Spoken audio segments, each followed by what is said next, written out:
The moment of truth, 5 kilometer ang narating ng ating DJI Mini 4 Pro.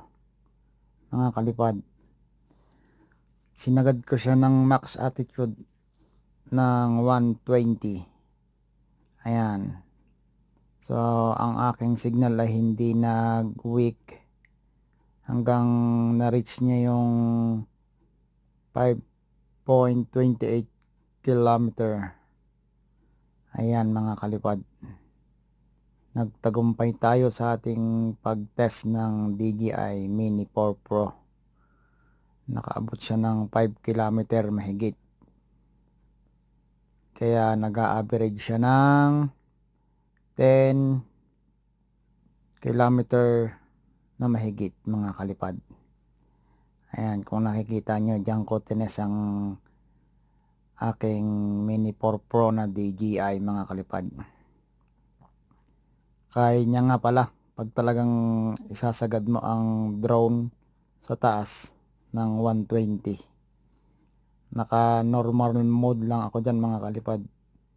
Pero yung battery ang dami pa rin nung nakabalik ang ating drone sa mismong landing area.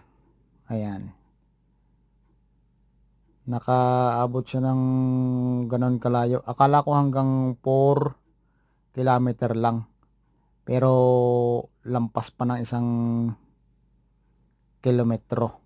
Ayan. So naging 5 kilometer na mahigit.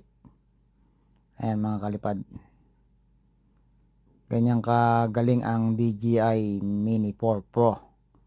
At lahat ng drone ng DJI Mini, yan, malalakas yan. Lahat ng mga DJI na drone quality. Shout out sa iyo DJI, baka naman. Ayan mga kalipad, tingnan nyo sa himpapawid ang farmland ng Canada. Super lawak. Ayan. Ayan mga kalipad, dahil na achieve natin yung ganong kalayong test range ng ating DJI. Magandang balita. Talagang malupit mga kalipad. Ayun lang mga kalipad, maraming salamat sa inyong pag-follow at pag-subscribe sa aking YouTube channel. Bye-bye!